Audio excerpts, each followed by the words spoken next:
The rain tasted like ash. Elias Thorne spat, wiping his mouth with a stained handkerchief. October in Havenwood, Pennsylvania, was rarely this oppressive, but then again, Havenwood itself was really normal. He's been summoned, of course. The telegram had been terse, almost pleading return immediately. Ancestral estate. Urgent. From his Aunt Beatrice, a woman who smelled perpetually of lavender and cryptic warnings. He's been avoiding Havenwood for 15 years, ever since his father's sudden, unexplained death within the family estate, Blackwood Manor. The official verdict was a heart attack, but the whispers in his small town hinted at something darker, something connected to the man's long-shadowed history. Elias, a budding anthropologist specializing in folklore and archaic rituals, had been a teenager then, too young to understand, and conveniently far away, studying in Boston. Now, at 35, he was a man burdened with a gnawing unease and a persistent sense of unfinished business. The manor loomed out of the rain-soaked landscape, a Gothic monstrosity of blackened stone and decaying grandeur. Gargoyles leered from the roofline, their expressions twisted into silent screens. As Elias approached, he felt a familiar chill crawl down his spine, a sense of being watched by something ancient and malevolent. Beatrice greeted him at the massive oak doors, her face etched with worry. "Elias, thank God you're here. Things have taken a turn for the worse." She ushered him inside, the scent of dust and decay overwhelming. The interior of the manor was even more oppressive than he remembered. Cobwebs draped from the chandeliers. Portraits of stern-faced ancestors stared down from the walls, and the silence was broken only by the rhythmic drumming of the rain against the windows. "What's happened, Aunt Beatrice?" Elias asked, his voice echoing in the vast hall. "The rituals resurfaced," she whispered, her eyes darting nervously around the room. "The Blackwood Covenant. It's always been here, in the family history, a dark thread woven through our lineage. Your father, he was trying to contain it." Elias knew the stories, fragments of folklore passed down through the family. The Blackwood Covenant was said to be an ancient pact made with something other, a being of immense power bound to the land by a ritual performed by the family's earliest ancestors, a being that demanded a price, a sacrifice. What ritual? He was trying to suppress it, but he failed. It seems the connection has strengthened, and now it wants to be acknowledged. She gestured toward the library, a cavernous room filled with towering shelves of leather-bound books. It started with the dreams, then the manifestations, strange occurrences around the estate.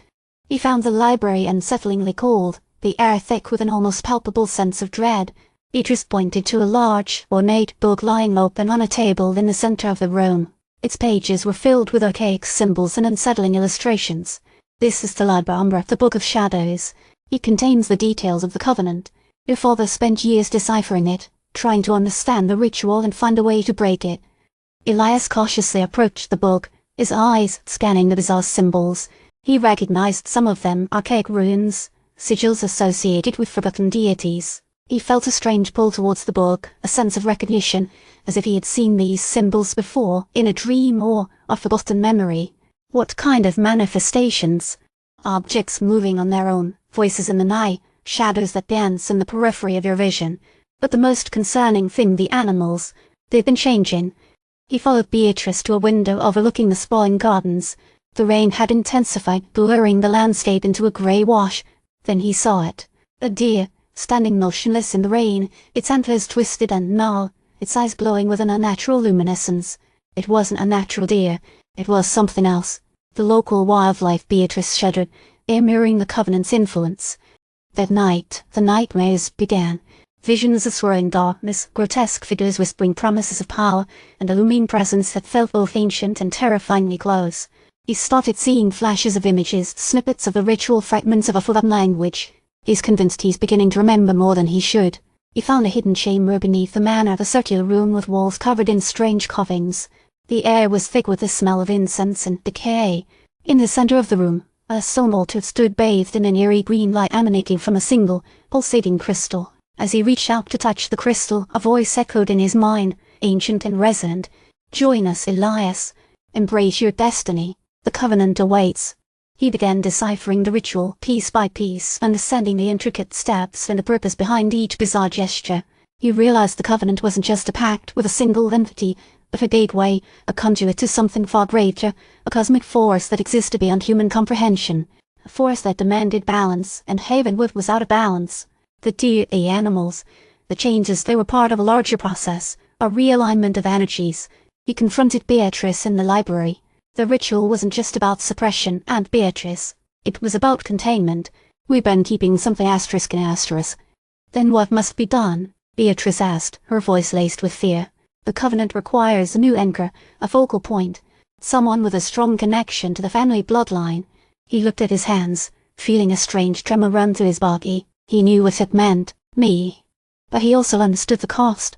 Becoming the anchor would mean surrendering a part of himself, becoming a vessel for the cosmic force. He would lose his identity, his memories, everything that made him human. He chose a different path. He devised a counter-ritual, a dangerous gamble that could either break the Covenant or unleash something even worse. He gathered the necessary components, birds, stones, and ancient artifacts, and prepared to confront the cosmic force. The final ceremony took place under a stormy October night. Lightning illuminated the ritual site, casting grotesque shadows across the landscape. Elias chanted the counter-ritual, his voice trembling with power and fear. The earth trembled, the wind howled, and the sky crackled with energy. As he reached the climax of the ritual, a massive wave of energy surged from his body, tearing through the manor and shattering the crystal that served as the Covenant's anchor. The mansion shook violently. As the debris settled, the unnatural phenomena ceased. The deer returned to normal. Elias collapsed, exhausted but alive. The rain stopped. The clouds parted, revealing a sliver of moon. Elias looked up at the sky, feeling a profound sense of loss. He had broken the Covenant, but at what cost? He knew that the cosmic force was still out there, looking in the shadows, waiting for another opportunity to breach the veil. He looked at his aunt. "It's done. For now."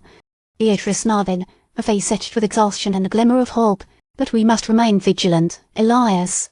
The shadows always return." He knew she was right. He felt the subtle tug of the cosmic force, a distant echo of the power he had unleashed. He knew that his journey was far from over. There were other covenants, other forces waiting to be confronted, and he, Elias Thorne, descendant of the Blackwood lineage, was now bound to the fight. As he looked out across the rain-washed landscape, he knew that his life would never be the same. He was no longer just an anthropologist. He was a guardian, a sentinel against the darkness. He's become a shield against a cosmic threat, a lone figure standing between humanity and the things that should not exist. And somewhere in the echoing silence of the manor he heard a whisper, a promise of a future confrontation, a summons to a destiny he could not escape.